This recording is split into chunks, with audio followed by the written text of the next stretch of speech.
Beda dengan untuk yang kawan-kawan PNS dengan jabatan fungsional itu berbeda-beda. Berbeda-beda. Jadi apakah setelah menjadi PNS, Bang, ya masih wajib mengikuti pelatihan atau pengembangan kompetensi tertentu? Apakah PNS dapat menjalankan usaha sampingan?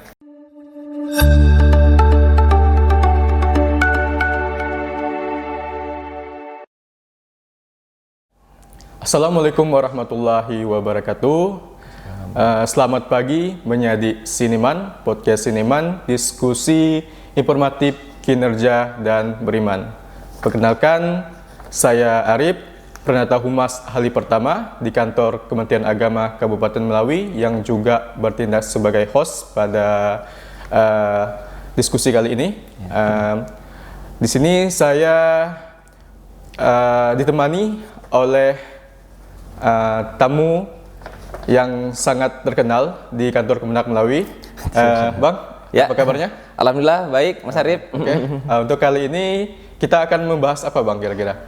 Kali ini kita membahas sesuai request permintaan kawan-kawan CPNS yang baru saja dilantik menjadi PNS beberapa waktu lalu ya Mas Arif ya. Termasuk Mas Arif sendiri ya yang sudah dilantik. Selamat kami ucapkan.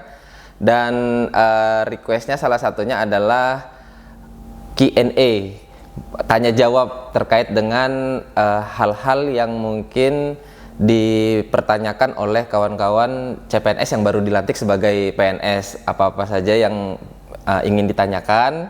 Kemarin sudah Mas Arif koordinir ininya ya, namanya, pertanyaan-pertanyaannya. Nah, saat ini kita coba akan sama-sama membahas dan mendiskusikan pertanyaan-pertanyaan tersebut gitu Mas Arif. Oke, ya. siap. Jadi di sini kami telah merumuskan untuk yang diskusi kali ini, Bang, terkait dengan diskusi kepegawaian Q&A seputar masa transisi CPNS dan PNS. Udah siap, Bang, pertanyaannya, Bang? Wah, udah dari kemarin udah siap nih. Oke, saya mulai dulu ya, Bang, pertanyaannya. Pertama, mohon maaf sebelumnya, Bang, untuk pertanyaan pertama ini agak sedikit misalnya terkait dengan mungkin sensitif ya, Bang, terkait dengan gaji ya gitu ya. Terkait dengan penggajian pegawai. Saya sendiri sebagai CPNS yang baru dilantik sebagai PNS tentu sangat haus pengetahuan tentang yang namanya penggajian. Betul sekali. Karena hal yang krusial ya Mas Arif ya. Oke, untuk pertanyaan pertama ini, Bang. Setelah menjadi PNS ini, kapan mulai berhak menerima gaji, tukin dan tunjangan lainnya secara penuh, Bang? Secara penuh, oh ya, baik. Jadi kan sebelumnya saat masa masih CPNS, kawan-kawan CPNS ini menerima 80% ya, 80% baik itu gaji maupun tukin dan tunjangan-tunjangan lainnya 80%. Nah, setelah dilantik menjadi PNS, otomatis disesuaikan kembali itu, Mas Arif, baik gaji dan lainnya itu terhitung mulai ini bukan pelantikan ya, tapi terhitung mulai tanggal diangkat sebagai PNS. Nah, di situ TMT itu atau terhitung mulai tanggalnya itu ada tercantum di SKPNS-nya masing-masing. Nah, jadi meskipun kemarin dilantik, ingat nggak Mas Arif tanggal berapa? Masih bulan Mei ya? Bulan Mei. Nah, kalau terhitung mulai tanggalnya TMT sebagai PNS-nya 1 Mei kalau nggak salah ya? 1 Mei. 1 Mei. Nah, otomatis kalaupun Mas Arif dan kawan-kawan kemarin dilantiknya di bulan Juni misalnya ya, tapi TMT PNS-nya di SK itu 1 Mei, maka perhitungan full gaji dan tukinnya itu nanti di 1 Mei mengikuti SK PNS. Jadi nanti ada rapelan lah istilahnya, ada rapelan yang sebelumnya mungkin di Mei itu karena belum menerima SK kan, dibayarnya masih 80%, tapi seharusnya di SK PNS-nya itu sudah 1 Mei itu udah PNS, maka nanti ada susulan rapelan gaji maupun tukin yang 20% yang belum dibayar seperti itu. Jadi aman. Jadi terhitung mulainya di 1 Mei. 2026 sesuai yang tercantum di SK PNS. Gitu Mas Arif. Oke. Ya. Untuk pertanyaan selanjutnya Bang. Ya. Untuk kami yang sekarang PNS nantinya kan akan menjadi fungsional. Ya. Entah kapan kami diangkat atau dilantik. Ya. Tapi kami ini punya hasrat tersendiri untuk ingin bertanya terkait dengan besaran gaji fungsional. Jadi besar tunjangan fungsional itu kira-kira berapa Bang? Misalnya saya sendiri sebagai penata humas, kemudian ada teman saya produk halal, kemudian teman-teman saya yang lainnya juga yang guru madrasah kira-kira berapa kira Bang? Oh ya. Baik, jadi selain gaji, kawan-kawan terutama yang jabatannya fungsional, sebenarnya jabatan pelaksana juga ada ininya ya, ada tunjangan jabatannya. Nah, cuma kalau tunjangan jabatan pelaksana itu kan dia sudah ditentukan golongan 2 sekian, golongan 3 sekian, dan golongan 4 sekian gitu ya. Nah, tapi berbeda dengan untuk yang kawan-kawan PNS dengan jabatan fungsional. Itu berbeda-beda. Berbeda-beda. Jadi Mas Arif selaku Pranata Humas beda, kawan-kawan guru fungsional juga beda. Itu kita bisa lihat.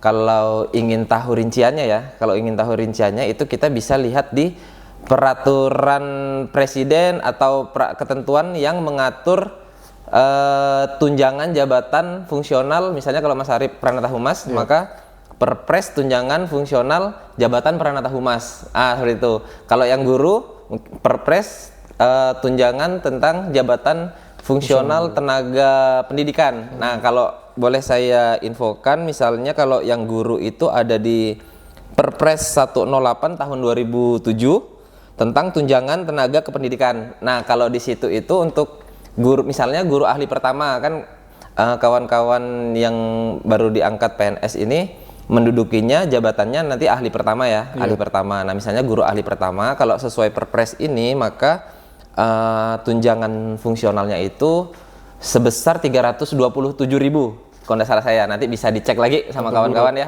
Untuk guru ahli pertama. Sedangkan misalnya kalau Mas Arif selaku Pranata Humas ahli pertama itu di Perpres 36 tahun 2022 tentang tunjangan JF Prahum Pranata Humas itu ahli pertama itu di 540.000. Nah, itu ada perbedaan kan, perbedaan angka.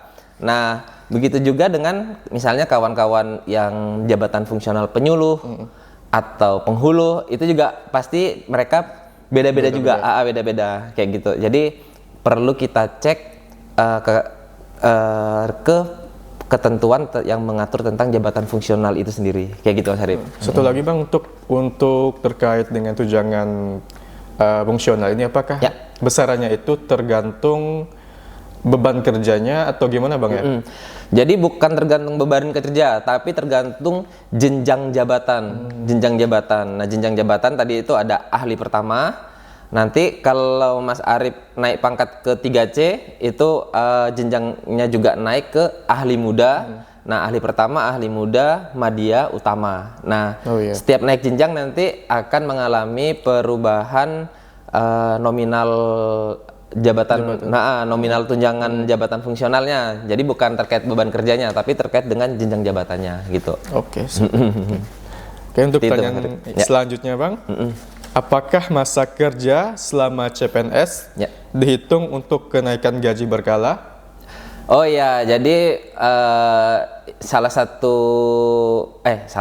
jadi ketentuan, sesuai ketentuan itu salah satu keuntungan kita ini untuk KGB itu dihitung mulai dari CPNS atau mulai dari kawan-kawan yang P3K misalnya, itu dihitung dari TMT SK P3K-nya. Jadi kalau CPNS TMT SK CPNS-nya, kalau P3K terhitung mulai dari SK P3K-nya. Meskipun mungkin Mas Arif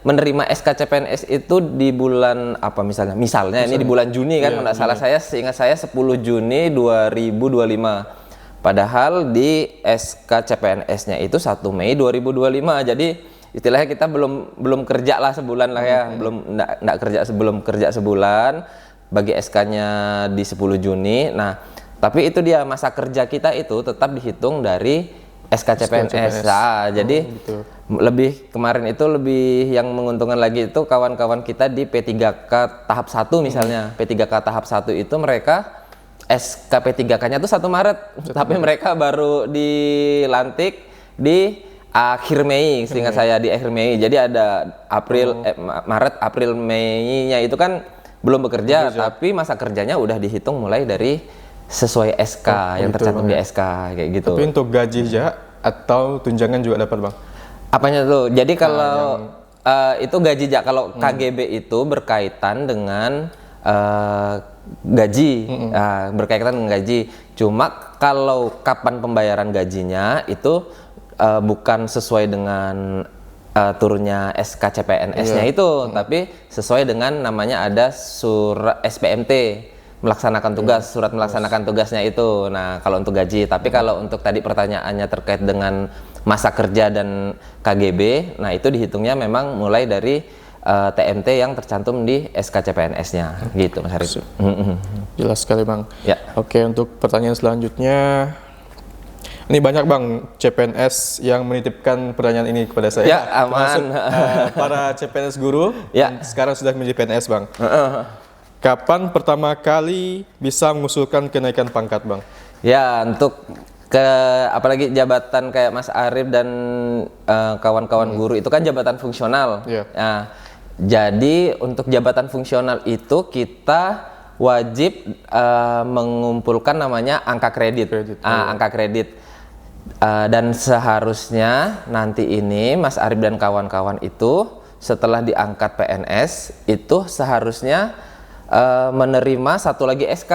Selain SK PNS, nanti kawan-kawan menerima SK namanya SK jabatan fungsional. Nah, tunggu sih, Bang. Menunggu ya, berarti belum ya. Nah, berarti belum. Nah, jadi selain diangkat PNS, nanti diangkat juga ada pelantikannya juga itu jabatan fungsional. Diangkat dulu jabatan fungsional. Jadi yang harus kita kejar sekarang, yang harus kita cari-cari info nanti nih adalah kapan nih kita menerima SK jabatan fungsional dan dilantik sebagai jabatan fungsional. Cuma kalau untuk guru ini ada apa namanya ya, ada syarat khusus mereka. Mereka guru madrasah itu harus sudah apa namanya PPG, PPG atau sudah sertifikasi baru bisa dilantik atau menerima SK jabatan fungsional. Gitu. Karena salah satu syarat untuk kenaikan pangkat untuk jabatan fungsional itu adalah sudah memiliki SK jabatan fungsional. Jadi syarat pertama angka kreditnya harus cukup, yaitu untuk dari 3A ke 3B itu harus minimal 50. Harus 50. Nah, syarat kedua yaitu sudah memiliki SK jabatan fungsional. Nah, seperti itu Mas Arif. Jadi kalau angka kreditnya udah cukup, SK jabatan fungsionalnya juga udah cukup, maka sudah memenuhi syarat untuk, dan SKP juga, SKP itu minimal baik 2 tahun terakhir. Minimal baik 2 tahun terakhir. Nah, jadi syarat-syarat tadi kalau sudah apa namanya? Sudah cukup baru bisa diajukan untuk kenaikan pangkat kayak gitu Mas Arif.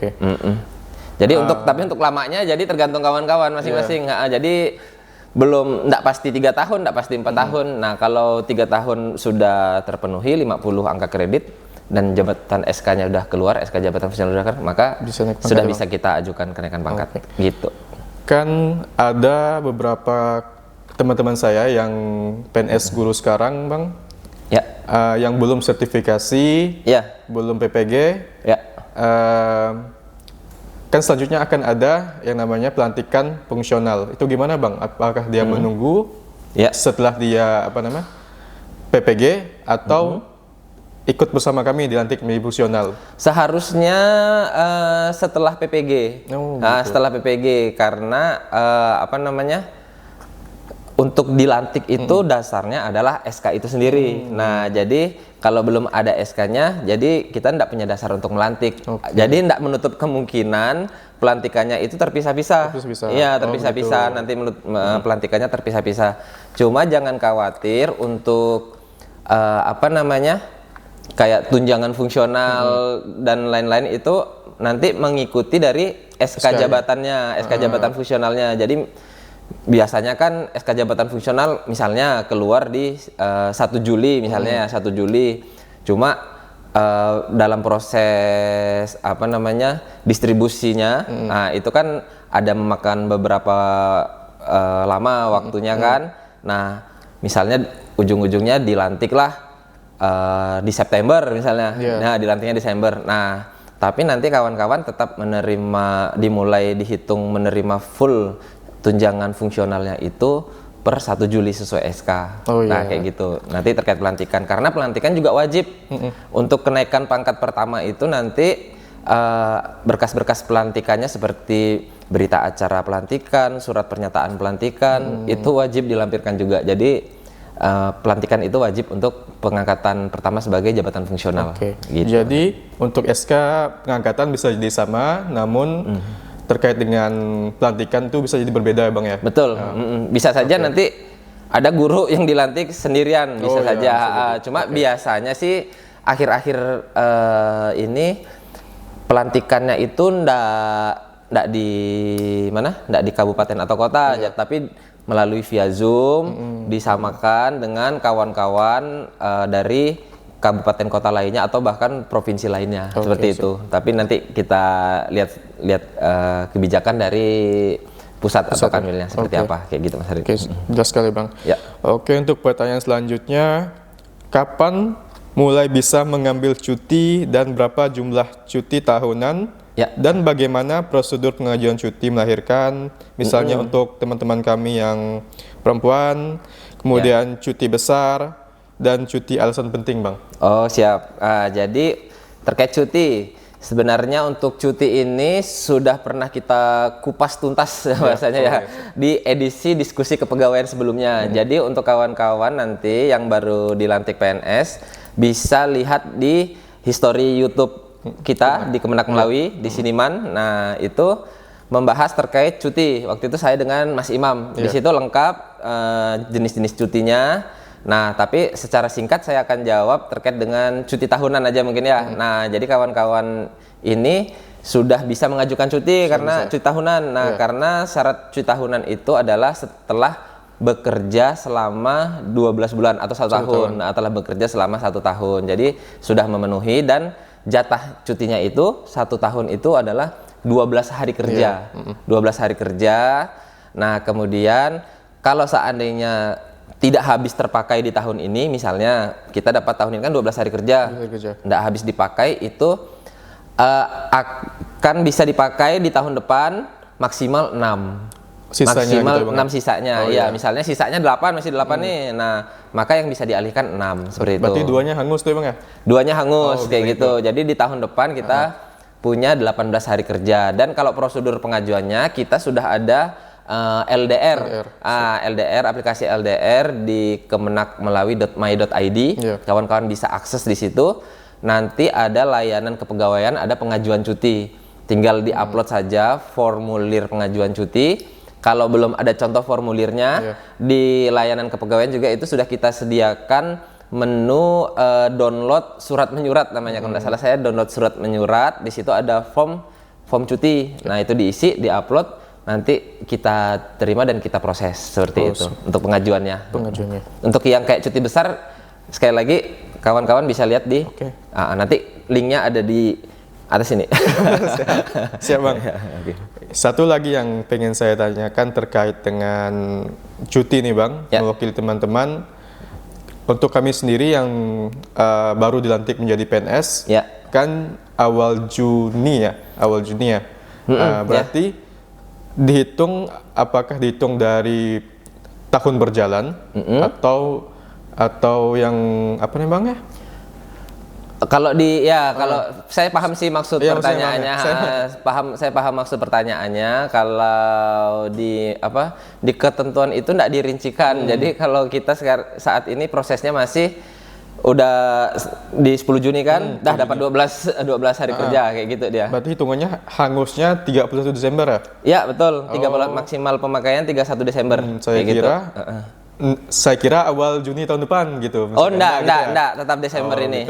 Tetap Desember tahunan. Karena di form cuti yang dari BKN juga dia ini apa namanya historinya itu tahunan, tahun 2022, 2023, jadi bukan pakai semesteran atau periode gitu. Oke, ya.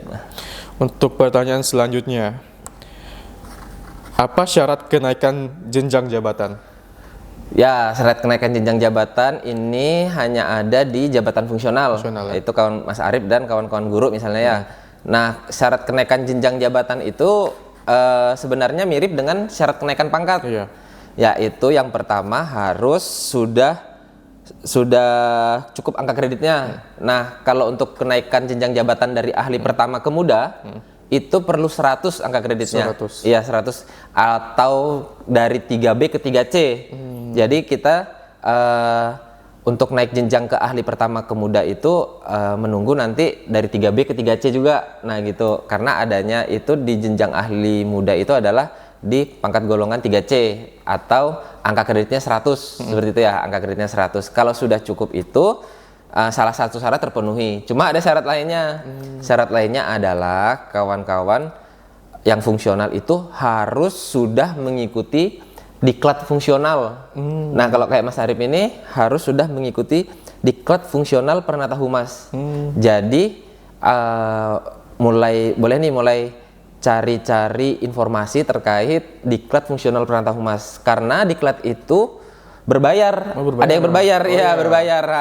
Apabila tidak diselenggarakan oleh instansi, terlebih kita ini kan, saya termasuk, Mas Arif juga termasuk, instansi pembinanya itu bukan instansi Kemenak. Nah, kalau kayak saya analis SDM aparatur itu instansi pembinanya adalah BKN. Kalau Mas Arif Pernata Humas apa nih? Apa namanya? Komdigi kan? Komdigi. Nah, misalnya Komdigi kan. Nah, instansi pembina Komdigi. Jadi mereka itu mensyaratkan untuk kenaikan jenjang itu harus sudah mengikuti diklat fungsional. Nah, dan biasanya yang menyelenggarakan diklat fungsional juga itu adalah instansi pembina kita masing-masing. Nah, oleh sebab itu, karena itu menjadi salah satu syarat, maka mulai dari sekarang kita sudah boleh nih mulai cari-cari. Kalau saya sih sudah, saya sudah. Dan kebetulan kalau saya ini diuntungkan kemarin ada kerjasama dari Kemenak dengan BKN menyelenggarakan diklat fungsional jabatan saya, analis SDM aparatur, sehingga waktu itu PNBP-nya alhamdulillah ditanggung oleh Kemenak. Cuma, nah kayak kawan kita yang satu, Mas Imam contohnya, Arsiparis itu sampai sekarang belum ada nih kerjasama antara Kemenak dengan Andri selaku instansi pembina. Jadi karena belum ada kerjasama itu, tapi Andri itu rutin mengadakan diklat fungsional, cuma yaitu berbayar dia, ada PNBP-nya sekian rupiah nanti bisa dicari informasinya kayak gitu Mas Arif. Jadi tugas Mas Arif dan kawan-kawan cari informasi diklat fungsional jabatan fungsional masing-masing kayak gitu. Jadi kita harus aktif sendiri Bang ya? Iya, itu karena aktif. Itu kalau itu di-share di mana, di grup Kemenak, otomatis kita infokan, kita share kembali ke kawan-kawan. Tapi biasanya itu kadang nggak di-share di Kemenak, tapi mereka ini diinfokan di media sosialnya. Jadi boleh tuh follow kalau kayak Mas Hari berarti follow IG-nya atau TikTok atau apa media sosialnya punya Komdigi seperti itu ya, kayak gitu. Nah, itu syarat keduanya. Syarat selanjutnya itu nanti lulus UKOM. Harus ada UKOM, uji kompetensi. Nah, untuk naik jenjang itu harus lulus uji kompetensi dan bisa ikut UKOM itu syaratnya dua tadi. Angka kredit udah cukup 100, diklat fungsional udah dijalankan. Nah, dan SKP dan lain-lain itu udah syarat syarat yang biasa lah ya, syarat yang seharusnya. Tapi kalau yang perlu diketahui kan kayak angka kredit dan SK jabatan sertifikat diklat fungsional tadi yang perlu dipenuhi kayak gitu. Kalau UKOM itu dari Kemenak Bang ya? Nah, UKOM juga yang mengadakan adalah instansi pembina. Lagi. Instansi pembina. Jadi kalau kayak yang saya tahu sih kayak misalnya BKN itu mereka ngasih jadwal untuk UKOM. Cuma kita kalau yang analis SDM itu dibantu oleh Biro Kepegawaian, disediakan link-linknya yang langsung terhubung ke BKN. Nah, kalau kayak kawan-kawan yang lain ini seharusnya dari instansi pembina nanti kerjasamanya mungkin dari biro umum, kalau tidak salah biro umum. Nah nanti akan diinfokan sih kalau ada ukom yang pasti kayak gitu. Ukomnya biasanya online, bisa online, cuma ada kamera-kamera pengawas ya sesuai ketentuan yang berlaku lah nanti. Gitu Mas Arif. Oke, untuk pertanyaan selanjutnya Bang, jika terjadi perubahan data keluarga, misalnya menikah, mempunyai anak, atau bercerai misalnya, bagaimana proses pembaruan data kepegawaian dan tunjangan keluarga? Nah, untuk kawan-kawan yang mengalami perubahan status atau penambahan anggota keluarga seperti itu, dan terlebih anggota keluarganya itu ditanggung, bahasanya kan ditanggung, tunjangannya ditanggung, tunjangan anak, istri gitu ya. Itu bisa diupdate yang pertama melalui Simpek 5. Kita ada aplikasi Kemenak yaitu Simpek 5. Kawan-kawan bisa langsung update di situ dengan mengupdate, misalnya nambah yang sebelumnya belum ada anak dan sekarang udah ada anak, atau Mas Arif deh kejauhan ya, Mas Arif belum menikah nih kan, nah, terus kemudian Mas Arif menikah. Nah nanti kan setelah menikah ada buku nikah, ada kartu keluarga, seperti itu ya.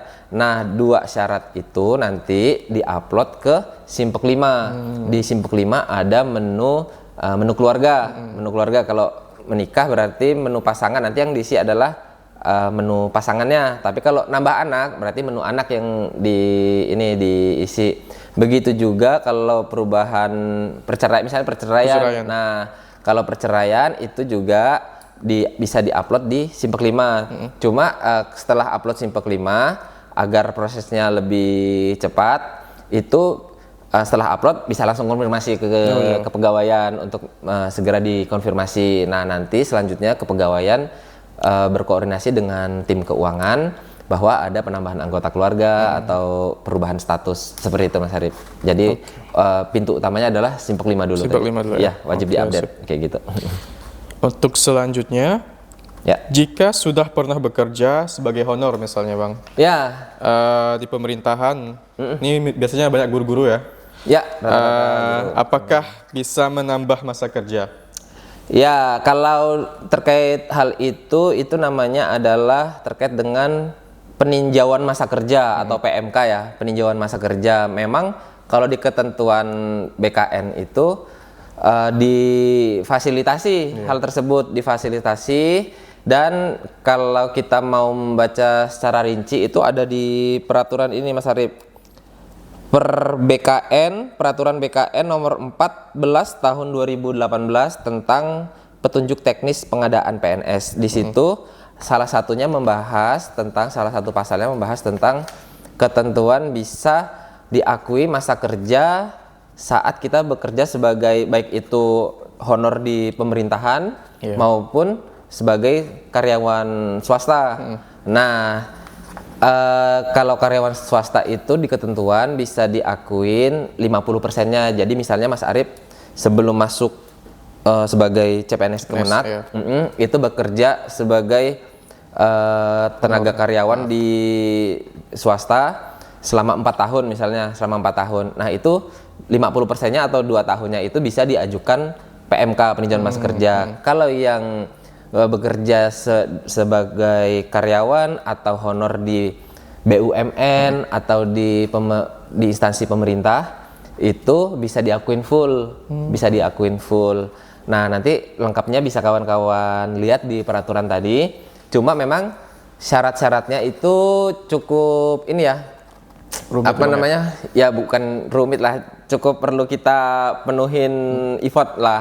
Karena misalnya yang diminta itu adalah surat keterangan pengangkatan. Pertama, pengangkatan sebagai karyawan. Kalau kayak honor-honor atau kontrak yang 1 tahun diperpanjang, itu harus ada tuh kontrak perpanjangannya. Nah kemudian slip gaji juga harus ada.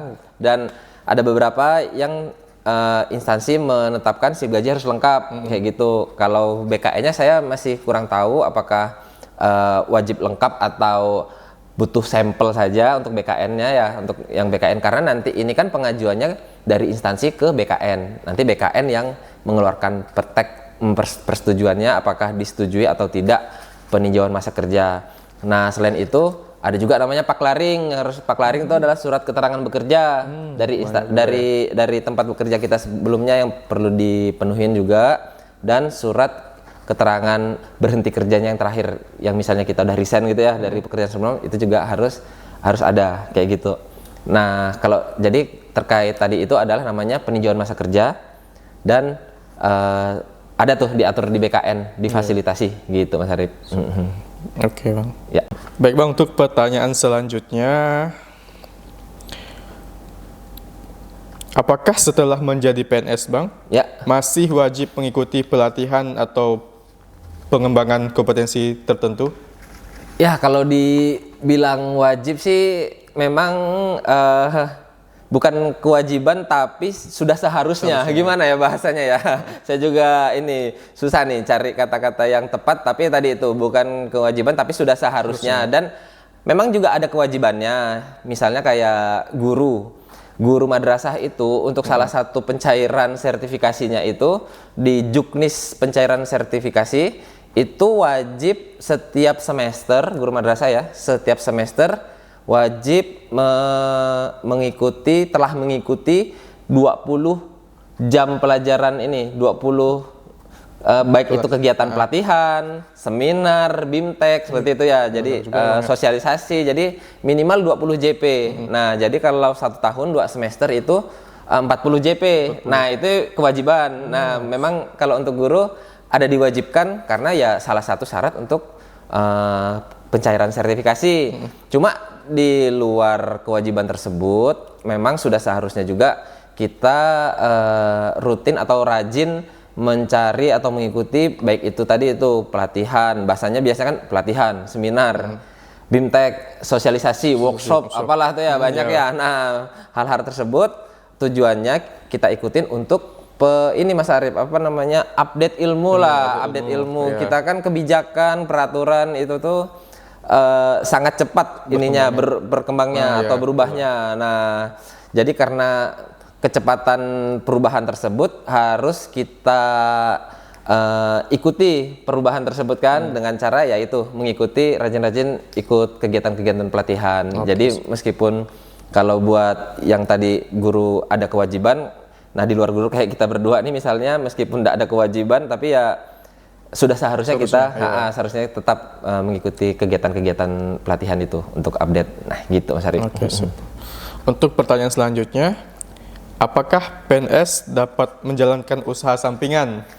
Usaha sampingan, ya. Atau menjadi pengurus organisasi tertentu? Oh iya, nah jadi terkait hal ini memang sesuai dengan ketentuan terbaru yaitu di PP 94 tahun 2021 terkait dengan disiplin PNS. Nah, itu tidak ada yang melarang, tidak ada secara eksplisit yang melarang kalau PNS itu dilarang untuk usaha sampingan atau ikut organisasi. Nah, bahkan PP tersebut, PP 94 tahun 2021 tersebut mencabut peraturan yang sebelumnya. Nah, peraturan sebelumnya itu ada di PP nomor 6 tahun 74. Nah, kalau di PP nomor 6 tahun 74 itu memang ada diatur dulu tuh. Nah, ada diatur bahwa PNS itu dilarang usaha sampingan lah intinya, dilarang usaha sampingan karena takut mengganggu atau apa, mungkin ya alasannya mungkin bisa dibaca kawan-kawan kenapa dulu dilarang. Tapi setelah keluar PP 94 2021, maka PP tadi dicabut, dan di PP yang terbaru 94 2021 itu tidak disebutkan tidak disebutkan sama sekali bahwa kita itu PNS dilarang usaha sampingan atau menjadi pengurus organisasi. Artinya diperbolehkan dengan catatan. Nah, dengan catatan yang yang pertama yang pasti tidak mengganggu tugas utama sebagai ASN seperti itu. Yang kedua, tidak menggunakan fasilitas negara. Misalnya Mas Arif punya toko kelontong gitu kan, atau toko sembako misalnya, atau punya usaha yang perlu angkutan, mobil dinas kantor ini lagi nganggur, lalu pakai mobil dinas buat ngantar-ngantar ini kan bahan bangunan. Nah, itu yang tidak diperkenankan. Kemudian selanjutnya menghindari usaha yang memiliki konflik kepentingan. Misalnya Mas Arif selaku Mas Arif selaku ya staf atau pengadaan barang jasa dengan jabatan pengadaan barang jasa. Tapi Mas Arif juga punya toko ATK. Itu kan ada konflik kepentingan. Nanti dikhawatirkan Mas Arif ngambil perlengkapan alat-alat kantornya dari toko sendiri, misalnya seperti itu. Dan meskipun mungkin sah, tapi kan ada potensi konflik kepentingan di situ. Nah, itu yang sebaiknya dihindari seperti itu. Nah, kemudian terakhir otomatis karena kita menjalankan usaha di luar PNS, kita sebagai PNS, maka kita wajib melaporkan harta kekayaan LHKPN yang sumbernya juga dari usaha kita itu, atau melaporkan SPT pajak juga wajib yang sumbernya kita ada pendapatan dari usaha sampingan di luar PNS. Itu. Jadi pada dasarnya diperbolehkan, tidak dilarang, tapi itu ada koridor-koridor yang tadi 4 poin yang perlu diperhatikan, gitu Mas Arif. Oke, untuk pertanyaan selanjutnya, apa konsekuensi jika mengundurkan diri sebagai seorang PNS? Oh ya, misalnya kawan-kawan baru dilantik PNS, terus kayaknya saya bukan di sini ininya ya passionnya gitu ya. Padahal kita masih sehat walafiat seperti itu kan. Nah, jadi mau mengundurkan diri, apa konsekuensinya gitu ya?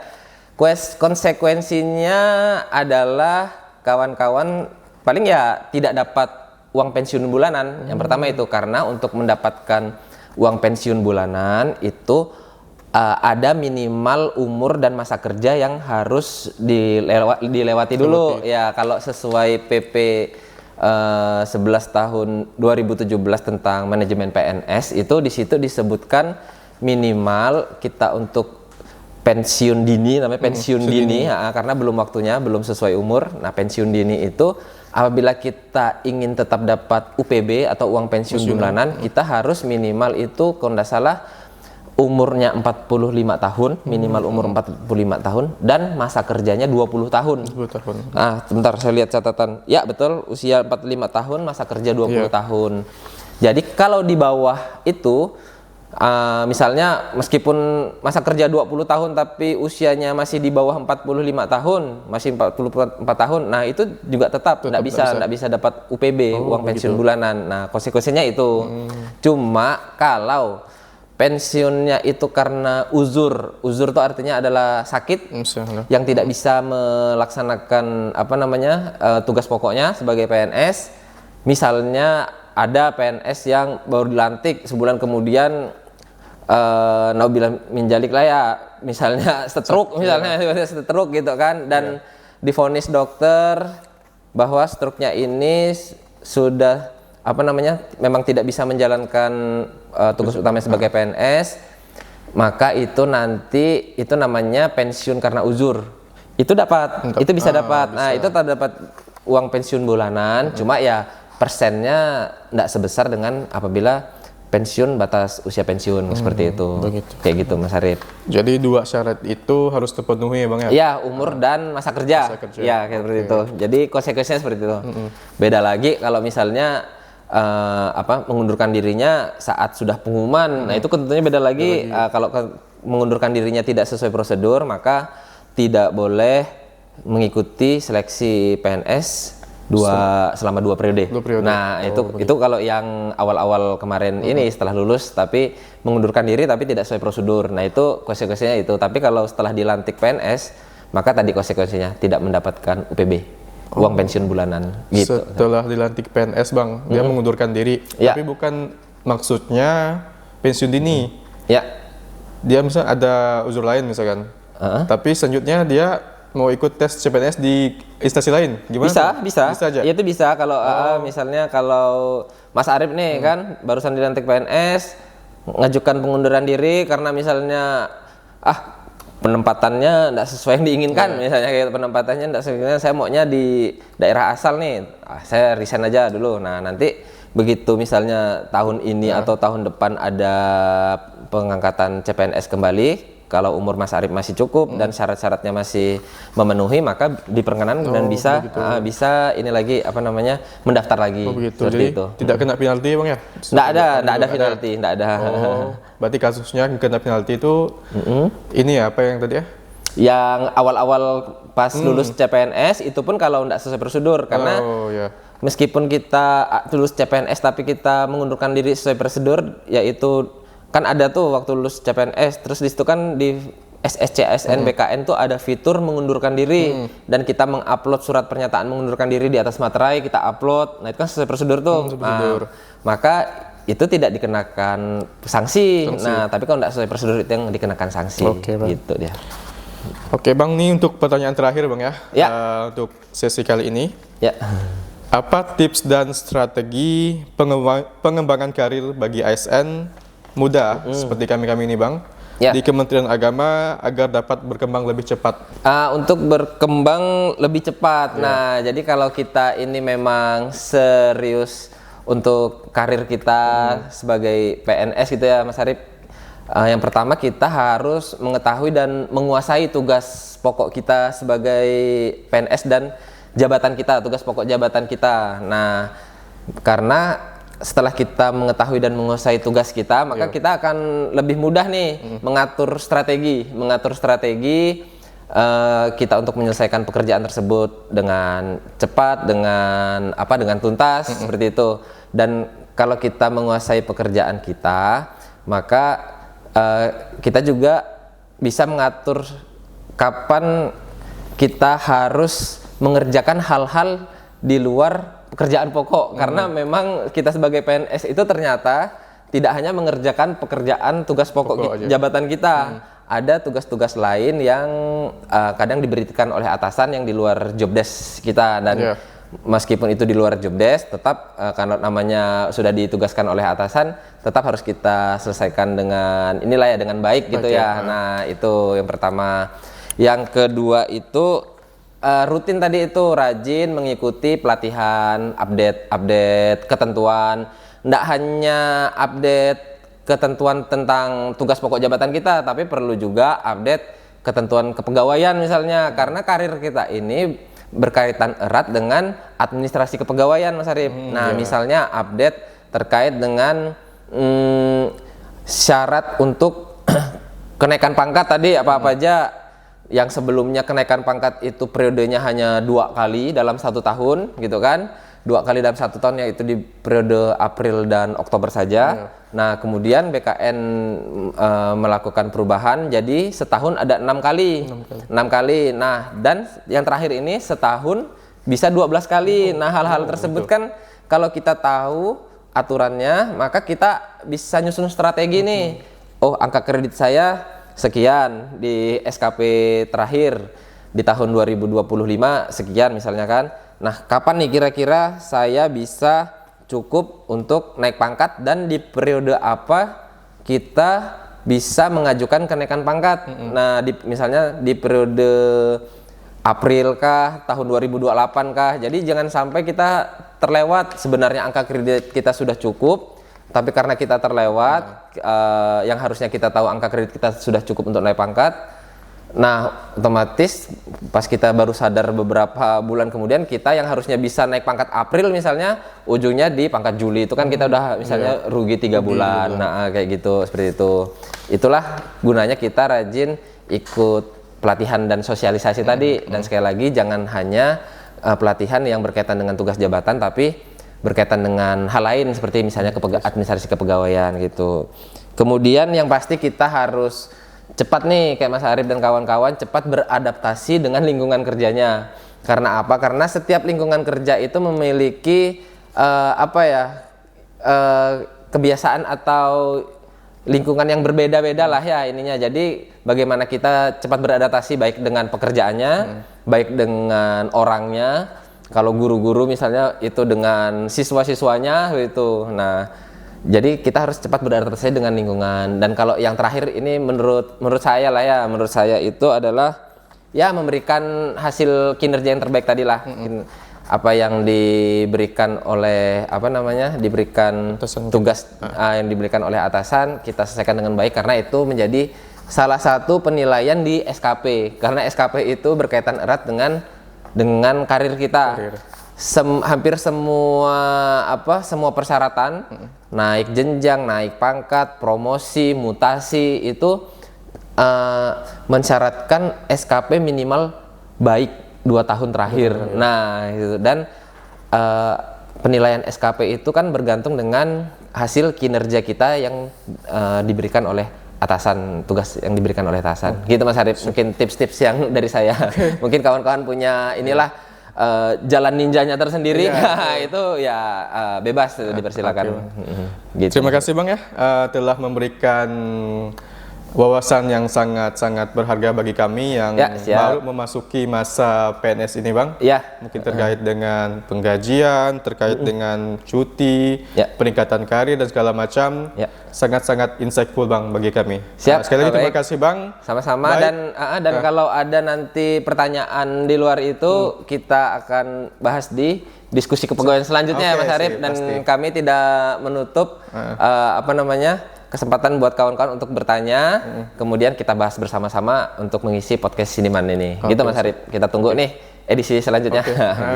Terima kasih untuk penyidik Siniman yang telah bersedia mengikuti podcast kami pada sesi kali ini. Terima kasih, sampai jumpa. Wassalamualaikum warahmatullahi wabarakatuh. Waalaikumsalam warahmatullahi wabarakatuh.